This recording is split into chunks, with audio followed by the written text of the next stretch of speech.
Hello there everyone, welcome back to Press for Truth TV. Today is Thursday, August the 30th, 2012, and today I wanted to tell you a little bit about this program that is currently going on in Austin, Texas, where there are a couple of schools there that want to force all of the students to wear a radio frequency identification tag in order to track and monitor their movements and to keep tracks on what they're doing at all times. Here is an article from Daily Tech. Texas School District approves RFID tag trial for student attendance. A school district in San Antonio, Texas is looking to track some of its students using radio frequency identification system tags next year.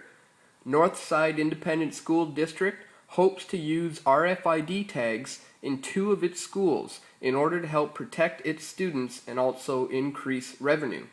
RFID tags are ID cards that track the location of the holder. Northside Independent School District wants to take part in a trial next year where John Jay High School and Anson Jones Middle School students will carry the RFID tags at all times. This is about 6,290 students in total.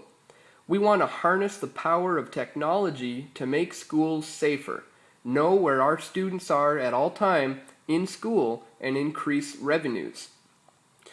Parents expect that we always know where their children are, and this technology will help us to do just that. And so this is currently going on right now, and in fact there are already a number of students there who are speaking out against this and trying to organize boycotts and protests against this new program because it violates their privacy rights. Here is a recent video about that. This is my new badge. Andrea Hernandez says she and other teens are going to be rebels. Starting tomorrow, about 4,000 students at John Jay High School and Anson Jones Middle School must wear a new and controversial photo ID called the Radio Frequency Identification System. It tracks students while they're on campus. Some call it a spy chip. Andrea says many students just won't wear it. I know that there's kids who will, hey man, can you hold this? I'm going to go across the street to go get tacos. She said others might stick it in a locker to avoid monitoring. The NISD is a school district, they're not a government, and they need to understand that. Stephen Hernandez won't force his daughter to wear the new ID. According to NISD, the new microchip ID is for student safety and to check attendance. We're told both John Jay and Anson Middle School have poor attendance records, and if those records improve, the district could gain about $2 million in state funding. It comes down to money. It's not about the safety and security of students, ultimately. This parent from Dallas is part of a group organizing a protest tomorrow. They're making signs and have support from a national radio host, Catherine Albrecht.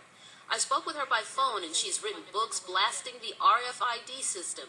Those tags don't turn off when students leave school, which makes parents wonder about predators. Now that's another good point as well. The tags are not necessarily deactivated the moment that the child leaves the school, so their whereabouts can continue to be tracked after they've left the school grounds.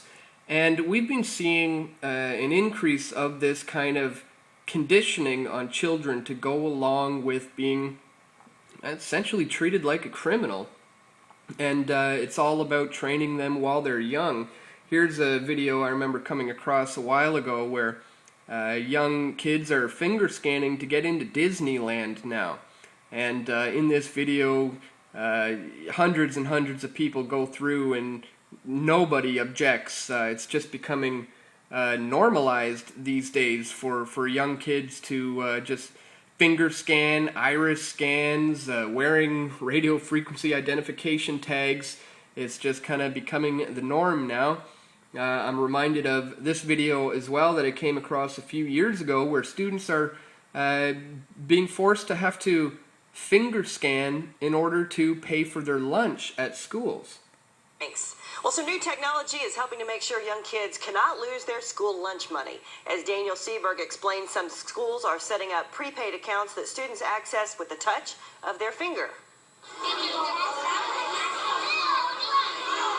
At lunchtime, the students of the West End Elementary School in Rome, Georgia, use their fingers for more than just eating. Go ahead, Parker. They also use them for identification in paying for their lunch. The children's parents prepay into an account and deductions are made each mealtime. The finger scans ensure that each child's meal is deducted from the correct account. It's just scientific. In the past, Rome, Georgia students scanned barcode cards or punched PIN numbers into a keypad to get their meals. But the cards would get lost or damaged, and the PIN numbers would be forgotten or mistyped. There's no forgetting or losing fingers. It has dramatically increased our time of getting our students through the line more quickly and efficiently. In this particular school, we have cut the lunch serving time 20 minutes, and we still have kindergarten, first and second grade to implement. Oh, great. They're going to be implementing this program for kindergartners and first graders and second graders as well.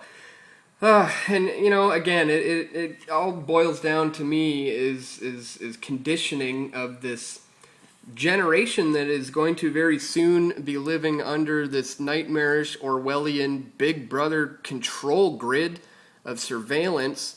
And it's the old saying: you get them while they're young. If you can train them to get used to being treated like a criminal by wearing the tags, by scanning their eyes, scanning their fingers, constantly being on camera, they will be far less likely to question it when the real Big Brother Orwellian surveillance grid is dished out in the very near future, as we're seeing it grow more and more and more. But parents need to remember that they can still opt out of these things at this point. So if you're starting to see some of these things at your school that your child is attending, you can tell the principals there that you disagree with it. It violates your child's privacy for them to have to wear RFID tags or to scan. And you can say, we want them to pay for their lunch the old-fashioned way, with cash if need be. But at this point, you don't have to go along with these programs, kind of like these families are organizing these boycotts and protests in Austin, Texas right now. And so anyways, I noticed Paul Joseph Watson did a good article on this today. Texas student revolt against mandatory RFID tracking chips. So I'll put a link to this article in the description if you'd like to check out this one, learn a little bit more about these students who are currently fighting the new RFID program in Austin. And anyways, guys, that's all for today. I want to thank you for tuning in once again, and I'll see you all right back here tomorrow. Take care.